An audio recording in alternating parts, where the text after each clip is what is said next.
Thank you, Mark. Let me get this thing unmuted and get myself up here. Here we go.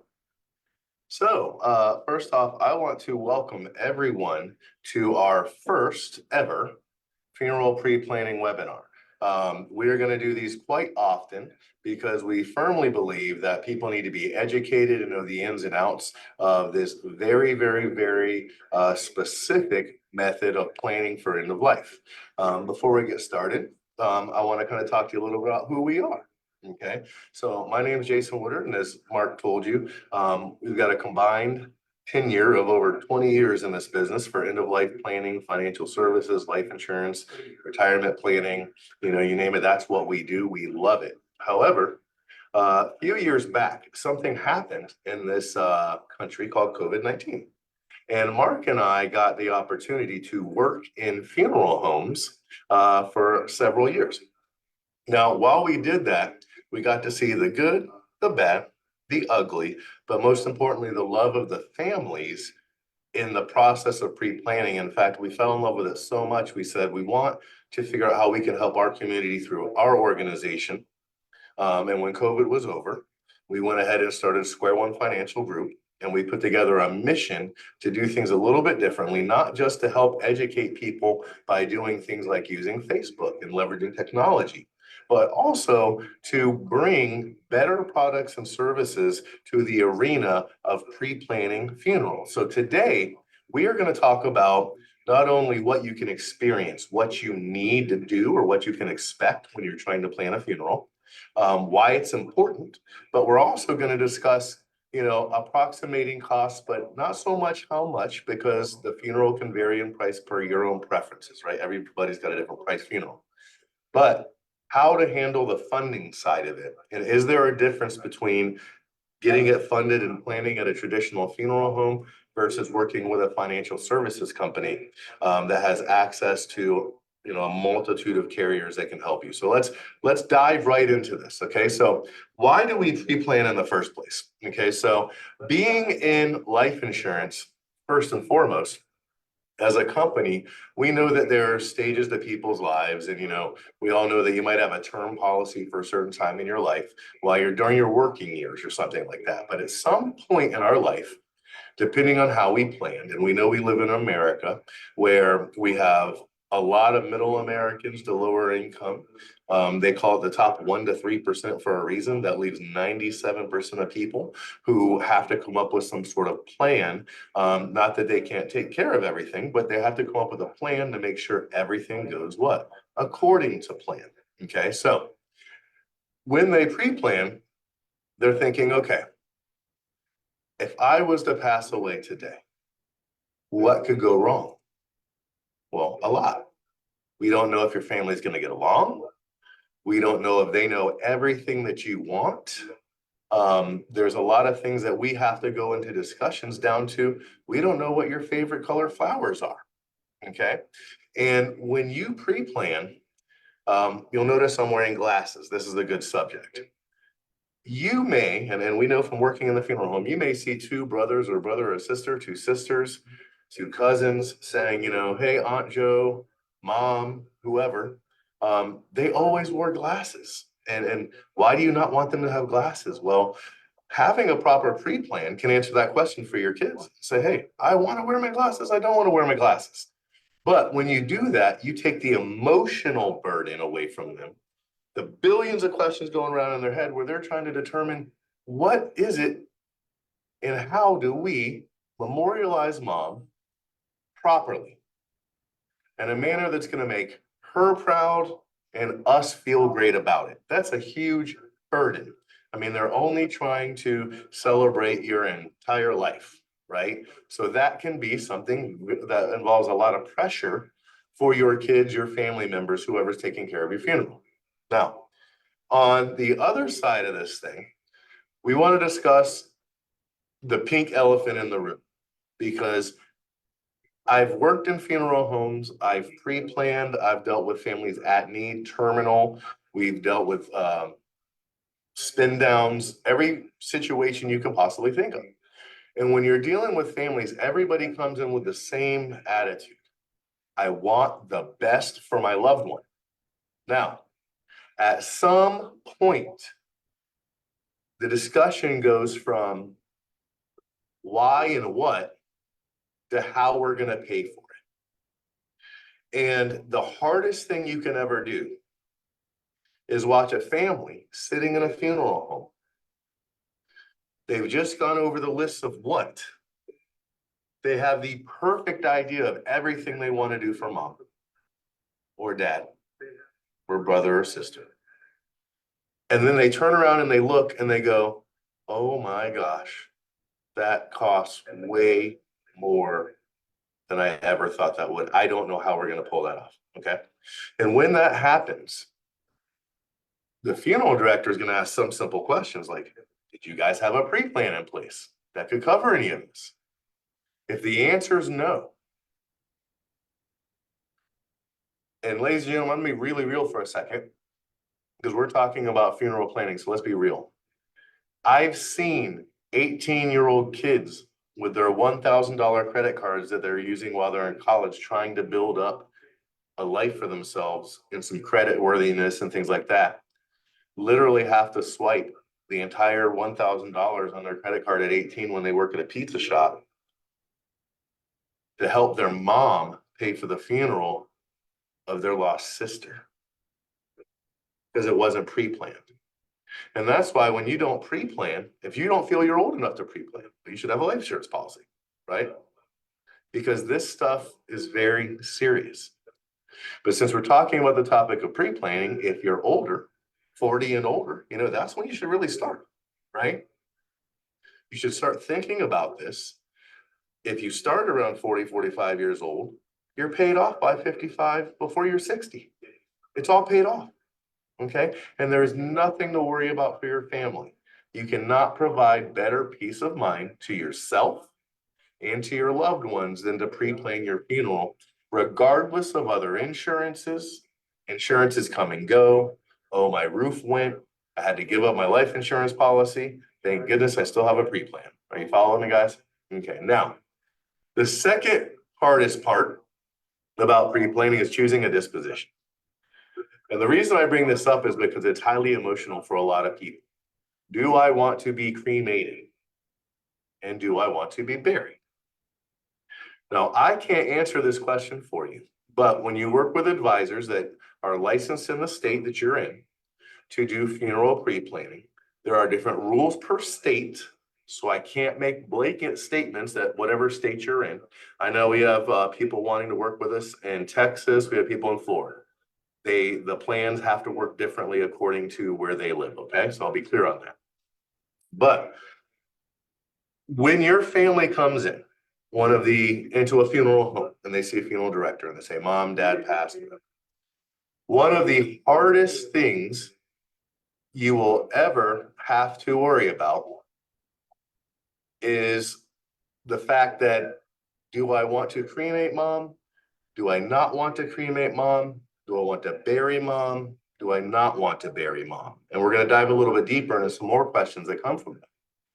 But once you have chosen the disposition for pre-planning, you're taking that burden off your family of what would mom want. And I can tell you, if in America, we have a lot of different people have a lot of different religious beliefs. Some believe they have to be buried. You want to make sure you speak with your parents, be very clear on it, okay? Whatever it is, you want to make sure you've had a full discussion and that you have it written down somewhere. So for the end of the seminar, we're going to give you some options on how to do that, okay? But one of the biggest emotional burdens is choosing a disposition, because if someone passes away without a pre-plan and you had to make that choice, are you going to make it based on financials? Are you going to make it based off a conversation that you had with your family? And I think a lot of that's going to be determined on whether or not there was a pre-plan to fund that decision, okay? So when you talk about burial, okay, cremation, a lot of us know there's a lot of cremation places you can go. You can take your pre-plan, you can walk right in there. You can go to a national funeral chain, you can go to a local funeral. You can walk in there and say, hey, I want to get cremated. If you've got money on paper in the form of a plan or a policy, they're going to accept it, okay? Cremation is not arguably, but everybody knows it's not as expensive as traditional burial. Now, you can add services to it that can really increase the price of it, such as if you want a big 2-day celebration before you get cremated, and that can really raise the price of them. But in general, traditional burials are more expensive, and there's a couple reasons why. And I want to review that with you right now before we get into this, okay? So when you talk about traditional burial, one of the things you have to think about is cemetery. So if I was to sit down with you and say, hey, let's plan your service, okay, we are only talking about the things a funeral director needs to do in order to hold what? Your event, the service. Now, when people plan their funerals, especially if they do things like, some sort of online thing or mailer thing, and they don't speak with a licensed advisor, they're often not notified of the fact that your funeral fees are completely separate from your service fees. You have two things that you have to pay for. So where I live, I see funerals ranging from 8,000 to 18,000, but that does not count the cemetery. And I see cemetery spaces ranging from, on the low end, I know you can drive way out past McClinney and you can see cemetery spaces for $600 at private churches, but they're not upkept as well as a big national cemetery chain. So you might go there, but you might see cemetery spaces for $3, $5, $6, $8, $9,000. Now, typically you gotta buy them in twos because you want your spouse to go next to you and you don't want to have to be in different spots. So by the time someone passes away and you pay for the service plus the cemetery, you can be looking at a lot more money than you expected, especially if it was a last minute death or passing. Okay. And I've seen it happen countless of times in a funeral home where they come in, they say, let's just get mom a funeral. They're hoping there's a $9,000 package. They want a traditional burial. And we go, what property does she own? And we go, well, she doesn't have any. And they go, well, let's take you on a tour of the cemetery and sell you some property so we can have the service and a place to bury mom. Okay. Now, the same thing can happen with cremation. And I want to make that clear because if we cremate mom, and I'm going to take the time to tell you a funny story. I'm going to get really personal here in a second. This is a family story, and I got to be real with you guys. Where are you going to go once you get cremated? And I ask that because of this. I'm 45. I have a 16-year-old son, and I have 3 kids under 3. At some point, chances are one of them, after my mother passes, my father passes, I pass, they're going to be responsible for all the urns on my mother's dresser. Now, what do I mean by that? My mother, she's terminally ill.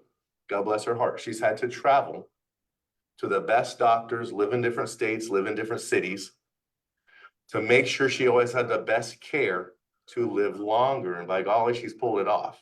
She should have been dead 15 years ago. I don't know how she pulled it off, but she did whatever it took to stay alive. God bless her for that. But because she never knew where she was going to live, every time someone in my family passes, she puts the urn on the dresser. And when I worked in funeral homes, I used to crack a joke with people when I said this. You really do want to pick out a place for the cremains to go, unless you're doing some sort of certified, which you should do it legally. You're supposed to get a permit, offshore thing where you go 3-5 miles offshore. There's legalities. And you do some sort of return to the ocean or a private ceremony where you're no longer going to have the cremains of your loved one. Okay. If that's not the case, you're going to need a cemetery space. So keep that in mind. After the service, are we going to put the urn in the ground? Now, the one other thing I like to call the red-headed, ugly stepchild of the whole thing is after you've paid for that space and a vault and all of the other things that go along with the cemetery, not just the funeral service plan. Remember, we got to put both of those prices together to determine your needs, right? There's going to be some fees required, opening and closing fees or interment fees that the cemetery is going to charge you for the manual labor of the cemetery employees to dig the hole, they call the opening, lower it, whether there's a casket or it's an urn, and then recover it, close it, and end the service, okay? And they're actually required as cemeteries to even sometimes have license funerals directors present. So all those fees can be rolled up into one additional fee that anyone on this video may not know about. So I just want to make sure you understand that. A whole funeral from start to finish with burial has a lot of working parts. And that's why it's so important to pre-plan and have a plan in place and speak with an advisor that knows that. So that way, when the day comes, everything's taken care of, it's smooth for your family, and you don't have any 18-year-olds having to swipe their credit card for $1,000 to help mom or dad squeak it out. And let me tell you, if you have an $18,000 to $20,000 debt that you just squeaked out, meaning it wiped you out, and you still have bills to pay long after you've said goodbye to your loved one, it's going to take you a long time to recover from that. And is that really what your loved one wanted? And is that what you want for your loved one? So these are some things we really got to take into consideration when we're pre-planning, okay? It's not just about money, but it's a scenario that we're going to leave our family in if we don't have a pre-plan. My mother, I'm so proud of her. She's terminally ill. The year before last, she said, Jason, I know you work at a funeral home. I want you to set up my plans. I said, okay, mom. It was very difficult for me to set up my mother's plans, my own mother's plans. But at the end of the day, we did it. And I can't tell you now, knowing that she is terminal, looking back on it, I get a lot of relief from that, okay? So your services, let's talk about that, okay? Let's move on to services. We've talked about cemetery and how those work together, but let's go a little bit into services. Services are supposed to tell a story of who you were as an individual so that when your family shows up for the service, we want it to feel like you're there with them, helping them grieve in a healthy manner. And the way we do that is by asking you a bunch of questions in a guidebook called a pre-planning guide, and we help you fill it out and go through the funeral pre-questionnaire to determine what? All of your needs and most importantly, preferences. Because your preferences are going to determine that experience your family has when they come walking into your funeral. Okay. Some of those preferences may be, do I want to have an open and closed casket? Something simple. But I can tell you, I've heard arguments over colors of flowers. I've heard grieving mothers walk in and realize that she told the wrong color flowers because she was under so much stress. Are we taking the time when we're in a great present state of mind to record all of the important things that are important to us when it comes to our funeral? I want to be at a Catholic church. I want to be, I've seen some amazingly beautiful Middle Eastern type funerals, and I never completely differently than the way we do them, but they were really cool to watch. It's a cultural thing, right? But they have specifics that they need to, due to their faith, hit on. So when you're talking about services, the only way to guarantee that is done properly is to record it and make sure you work with an advisor and you're clear and ask all the questions. There's questions you may have like, can this even be done? The time is to ask your advisor now rather than wait until you've passed when maybe nobody even knows you were interested in it. I know that my favorite colors have changed throughout my life, right? Now, what type of service, who do you want to know about it? Okay, so you've picked out your service type, okay? I know I want to be buried. I know I'm going to pay extra for the cemetery. I know that I want yellow flowers and maybe I like Asian influence. Let's just say that, okay? I've got it all recorded, the type of service I want recorded in my planning guide. Have I told anybody about it? Okay, now here comes the next part. Make sure once you pre-plan, you tell the important people. Now, there's questions in some planning guides, and I'll add some very important facts for you right now. When you fill out that planning guide, and we send them to all of our clients for free. It's part of the planning process. All those details you want, there are some sections, such as banking, retirement plans, things like that. What I would advise people to do, and this is something that isn't part of a traditional pre-planning talk, but I've always told my clients this, is be cautious in this day and age of what information you put in there. You want your family to know where the money is, you know, I have an account, Bank of America, is this type of account, you know, et cetera. Don't put account numbers in anything you're going to have laying around that could be found by anyone else. When you pass away, your family can take your death certificate and the additional paperwork the bank requests to the bank. The bank will know what account number it is.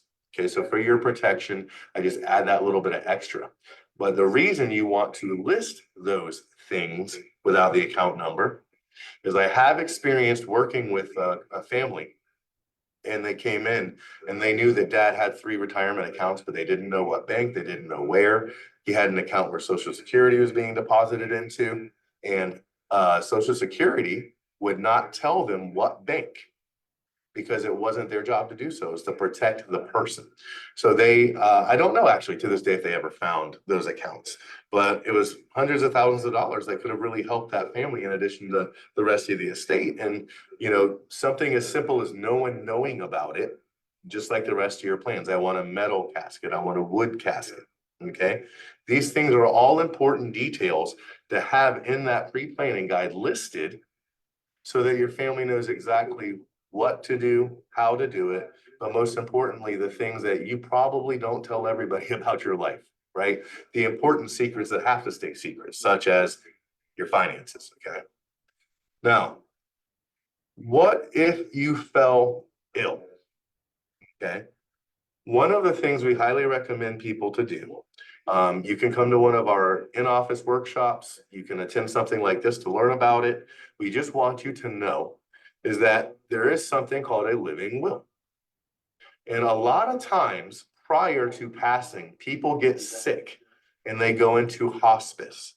So one thing I want to add to this webinar is that a portion of your plan should include a living will. Now, you can typically get these free through an organization like ours or anything else. They don't usually charge for these, but it's a record. You could have anyone from a healthcare surrogate recorded to who gets to make the decisions for you. How they work and whether they need to be notarized can vary by state. I'll add that disclaimer. You need to know, make sure that you've listed, if I fell ill, this is what I want. If I get sick, I like meds, I don't like meds. Anything that has to do with your quality of care on the way to needing to use that funeral plan, it's a good idea to have that living will. And it also makes sure you have the people beside you that you want. And, you know, we're being frank here. You can even list who you don't want. I haven't loved every neighbor I've ever had. Now, levels of service, let's talk about that, because that's going to really get into the next parts when we talk about financing and different things like that, okay? When you're talking about levels of service and you work with an advisor, you can choose any and all the amenities that you want for your funeral package, okay? You can get a very simple funeral. I've planned some very simple funerals. Or you can get the presidential funeral. Heck, I've even seen a glass casket with gold trim for $50,000, guys. I'm not saying you won't need that. I'm just saying I've seen it, okay? Everybody has different tastes. Everybody has different budgets, but we are all human. What is the one thing we all have in common? We are all going to pass away, and we're going to need to have a plan. How our life went, our experiences, what we like and don't like. That's why pre-planning is so important. And we have to do that within the budget that you want, right? So the level of service is completely up to you. And what decides that is the cost of the funeral and preferences. That's it, right? And the experience you want to provide to your family and your celebration of life. And I highly encourage people to take the time when you're doing your pre-plan to think of it as, how can I help my family heal with a celebration of life? A lot of families are turning away from the very depressing and long drawn out funerals of the old. You've got funeral homes offering all kinds of things like parties and catering and outside venues. So the cost of funerals are only going to go up. So it's more important now than ever to have a plan in place and a way to fund that. Okay. Now, one of the things I want to add is many people, and I experienced this myself. Okay. I did. When I was selling funerals back in the day and helping people pre-plan for the future, I ran into this little bit of problem with people called trust. And the main thing is because if someone doesn't know you, they don't necessarily trust you. Now, if you have some letters after your name, or your name's on a billboard, or you've got a manager name tag or something like that, then maybe they trust you a little bit more through third-party edification. But at the end of the day, trust in our society is earned. So you have to forgive yourself. And advisors, if you see this and you're an advisor, forgive your clients, okay? Everybody's got to forgive each other for being a little skeptic, right? Especially when somebody says, we're going to guarantee you this or guarantee you that. It's common sense. We all need to be a little skeptical, okay? So there are some legal things out there to help with our skepticism. And one of those things is when you're talking to an advisor, it could be somebody like myself, any of our advisors at Square One Financial Group here in Florida. We could be using any of our state license, and you could be doing a Zoom call like this in another state if you want to talk to us from another state, or you could be sitting in a favorite funeral home of yours. Once you start discussing planning your funeral, there should be something called a GPL or a general price list available to you that should be sitting out. So as they're discussing all of this, you can have the confidence that they are being honest with you with the cost of these items and services as you're deciding what you want. Because the idea is that a good advisor will put you in the driver's seat. Their job is to answer the legal questions, help you make some ethical questions, but ultimately that's really up to you. Okay. Every family dynamic is different, but also help you realize in a way that you feel safe by looking at that price sheet that there's no way that anyone's misleading you or preying upon you emotionally at one of the worst times in your life. Or if you're pre-needing, that they're not taking advantage of you and trying to celebrate, a president's funeral if that's what you really don't want. Okay. The law says we have to be transparent. So when you are planning with that, make sure you ask for that. If you're not planning with me, whoever you're planning with, ask for the GPL, ask for what it is. And it's not you being funny or weird. Okay. It's just you protecting yourself. Okay. And making sure that you get everything that you paid for and you understand everything in its entirety when it comes to the planning process, down to how much that costs. Okay. Now, when you visit with a funeral director or an advisor, there's two different times you're going to pick out a plan. One is with an advisor and a pre-plan, which is what we're talking about, which is the best time. Why? Nobody's passed away. I'm not emotional. I can plan ahead. I can make the most sound financial decisions, and I can even bounce ideas off my family. The other time is when you've already passed away. And if you don't have a plan, your family's meeting with a funeral director. They're extremely emotional. And basically, they spend whatever the funeral director says because, well, it sounded good. And I'm really stressed. I just need to make sure this is over. I want to go home, right? Follow me? So at this time, when you meet with one of us, whichever situation you choose, pre or post, okay, you're going to pick out everything from a venue. It could be at the funeral home. It could be at a church, okay, down to whether you want embalming, whether you want a burial, whether you need a vault, a marker, a headstone. You can make notes of third-party providers like a horse and carriage. Now, on many times, those prices can't be guaranteed by a funeral home. So I add that in there because they're third-party provider. It's somebody they hire and bring into the mix, okay, to help pull off the perfect funeral for you, okay? So we also covered why it's important and what's involved. Now, let's kind of jump into how we can pay for this. And this section, I'm going to be very careful because I don't want to name names of companies. I want this to be fair, open, honest. Consumers need to know that there is more than one way to fund their funeral. And a lot of them have different outcomes when it comes to your finances. Okay. So let's just say you picked out a funeral and it's $15,000. Now, let's just say you picked out $6,000 worth of cemetery merchandise. Okay. A funeral home and a cemetery are separate entities. So when you purchase your service, you can probably back that up with some sort of insurance plan or plan to help make sure if something passed or you passed, that it could be paid off for your family. That is true. The cemetery side doesn't work that way when you plan your free plans at a funeral home. Why? Because a lot of times they own the cemetery and the funeral home.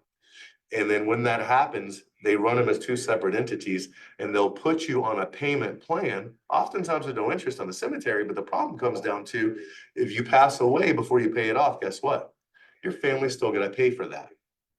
Now, with a financial services company, your second choice, you can still estimate all those costs and roll them up into one big plan. So your family has a check when you pass to cover all of that. And the benefit to that is this. If I was to visit a funeral home today or a cemetery today, I'm sorry, a cemetery, they would sell me what?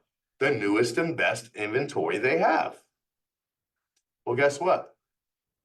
If you pass away and you walk in with all the money up front, they're still going to show you the best and newest inventory they have. I promise you they will. It's just like if you go buy a car, they're going to show you the Corvettes first, unless you tell them not to, right?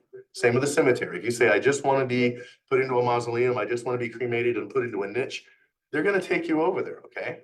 But in general, if you walk in and say, I don't know what I want, they're going to show you the newest and best in their inventory. So you don't have to worry about knowing the exact space.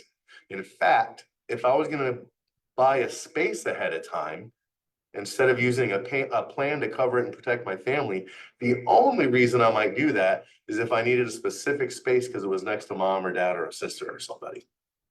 Because if somebody else buys that, I'll never be able to be buried next to that person. That is probably about the only reason I can think of to go ahead and pre-purchase my cemetery. Okay, because there's always going to be something newer and cooler available when you actually pass. And prices go up a little bit, but let's just face it, it's when we sell on fear of inflation, guys, a lot of times that's not as true as it really thinks. Funerals are expensive, cemeteries are expensive, but they don't go up as much as some people may want you to think. A good plan with enough coverage, if you pass 10 years from now, it's still going to cover that. It's not going to inflate so much that it doesn't cover it, okay? So let's talk about national chains versus financial service companies, because those are your two options, okay? I'm not playing favorites as a financial service company, but I am going to tell you that there's differences, and I'm going to tell you all the differences because this is a webinar on funeral planning, not on trust me only, okay? So let's talk about national chains. And I've been an area manager. I've run several funeral homes. To give you a background on that, I was a veteran liaison manager for helping run seminars for veterans. So I have a lot of experience in this. And I can tell you, looking at the national chain funeral homes, many will promise something very simple: locking in the price. Now, this is a huge buying point. Yes. If I purchase my funeral today, whether I put it paid in full, which is an option, or whether I put it on payment plans, the real buying point is what? Taking the emotional burden off, then locking in the price so that if a funeral is 15 today and 18 when I come, or 6 today and 9 when I pass, my family doesn't have to pay that inflation, right? So that's a huge benefit to your family that they're always going to appreciate, okay?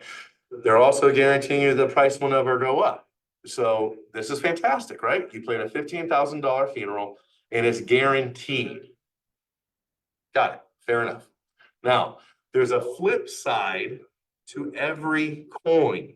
So let's talk about that.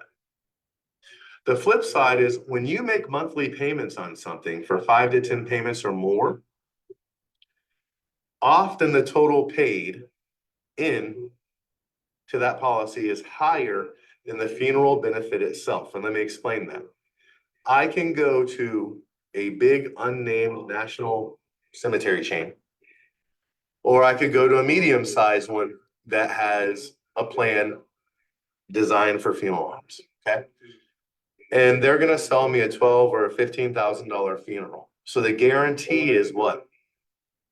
If I pass away, day one, in a year, whatever, that they're going to bring this policy, my family, bring this policy to the funeral home. And they're going to say, here's your funeral. Now, if I was on a 10-year payment plan, and even some 5-year payment plans, depending on how much your funeral costs, okay? And this is especially dangerous when you're trying to roll up, well, actually, you can't do it at a funeral home. You can't roll the cemetery into it. So let me keep that on there. But that price over 10 years could be $20,000, $22,000 that you've paid in, but you're only receiving a $15,000 funeral. So you might ask, and I heard it all the time when I worked at a national funeral home. They would say, well, how much did my mom pay in? She paid on this thing for like 10 years. I cannot lie. Funeral directors cannot lie. It's illegal. They got to tell you. And they say, well, $22,000.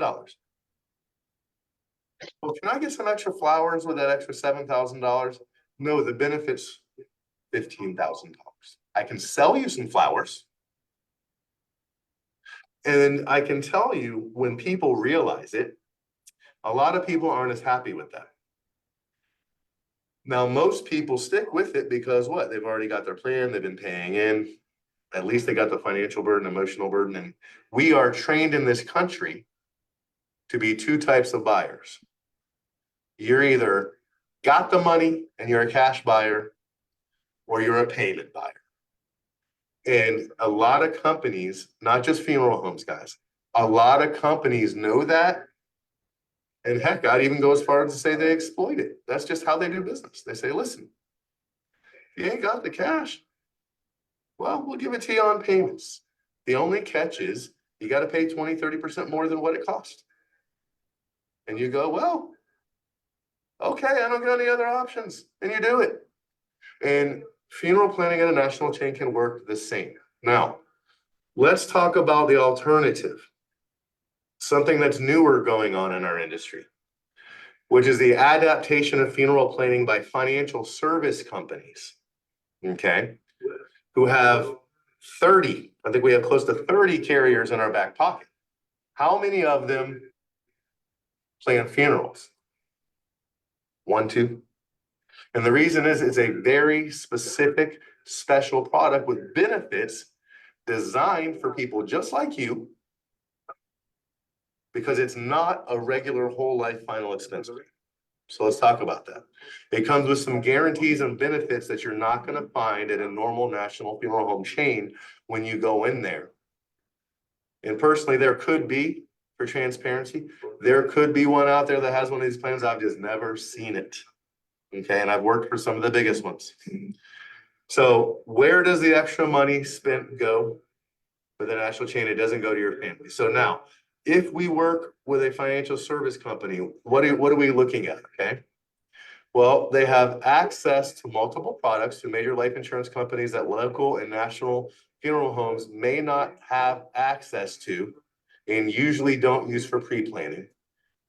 And the difference is when you plan with a financial services company, you can come to an office, not a cemetery. I always know that because, aftercare, let me tell you, if you lose somebody and you go to a funeral, a lot of times the funeral home will invite you back in to meet with them to help the rest of the family. May say, the next time I'm ever walking into a funeral is the next time somebody dies. I may want to go ahead and get my plans put in place now while I'm thinking about it.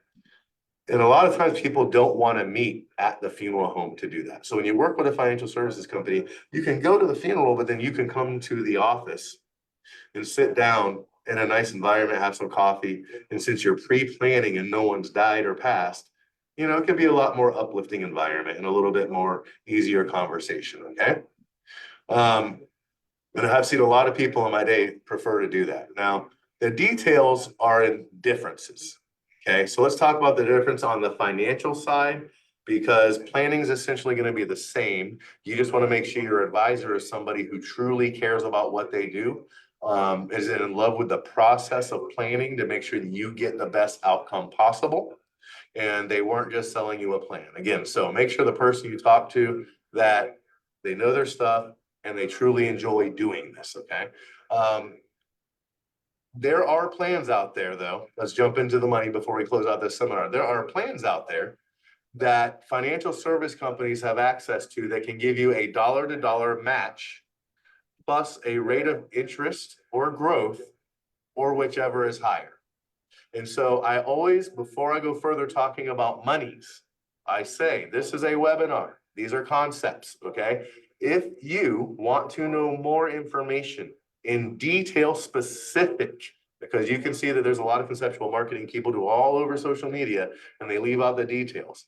If you want to know little details, you need to set up a consultation with a licensed advisor like myself or any of the people in my office, so we can go over the details. So, and again, we're going to go over some broad strokes right here so you understand the differences.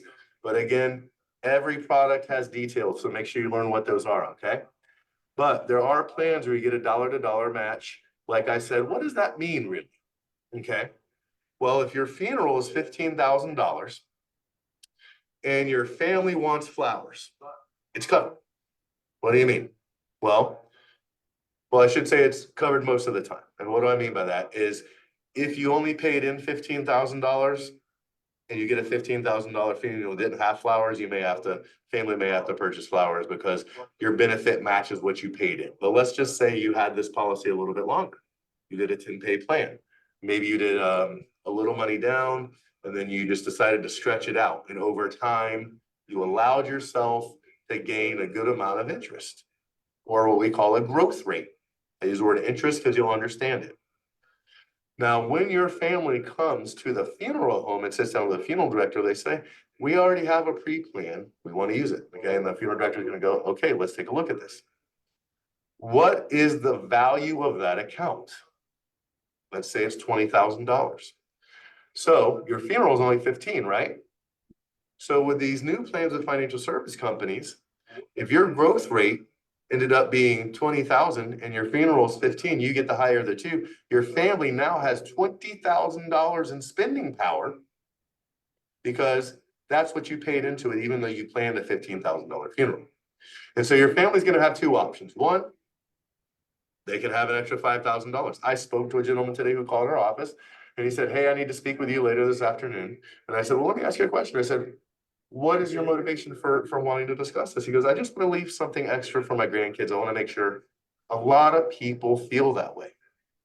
So if you're going to pay 20 years into or 10 years into something and spend 20 grand, wouldn't it make sense that the leftover $5,000 after you've taken care of the financial emotional burden of the family, that $20,000 goes back to your family and not to a funeral home or anywhere else in fees, or just disappears because it wasn't the contract? However, it's got to go somewhere, right? That guarantee has got to be probably one of the most beneficial guarantees ever. And I'll tell you why.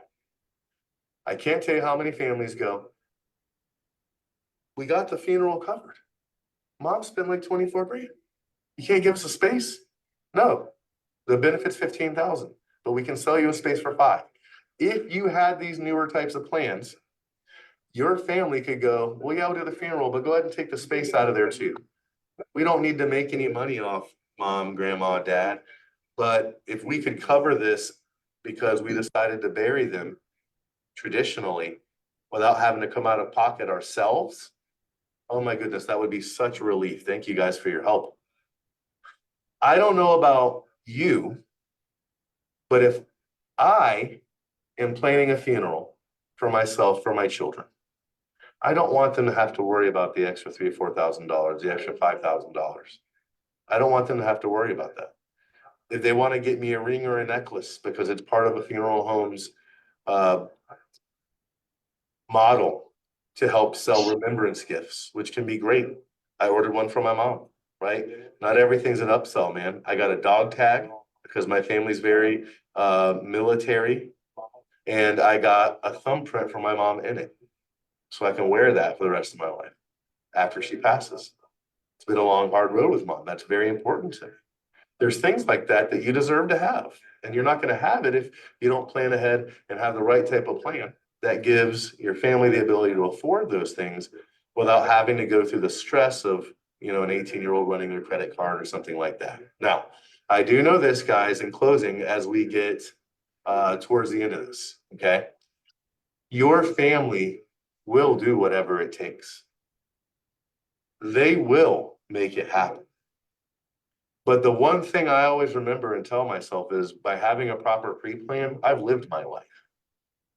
Let them celebrate it, not stress out over how they're going to take care of it, not emotionally, not financially. The greatest gift you can give them is a proper pre-plan that covers not only the funeral services, but the cemetery. It doesn't leave them having to come up with extra monies at the end. It provides true peace of mind for the rest of your life. And it's portable. So who knows if you're going to move 5 years from now? Who knows if your family is going to move? Who knows if you're going to get cremated and they're going to decide to bury you somewhere else? We want things that are adaptable, portable, flexible. So think about that. I hope you guys have really enjoyed the information. I hope that if any of you have questions or answers, or if you see this on a replay on our funeral planning page for Square One Financial group, you can place comments. Of course, we'll get alerts. You can email us at 904preplan.com at square or 904preplan at squareonefinancialgroup.com. You can go to our website, 904preplan.com. And you can also check out some of the other products and services we offer at squareonefinancialgroup.com. We will be having future seminars in the future. So if you missed this one and you catch this replay and you weren't able to ask live questions, just make sure you like our page and share it with friends and family that just want to get educated. And we're going to be happy to do a lot more of these educational webinars and seminars in the future. For now, if you have any questions, please reach out to us.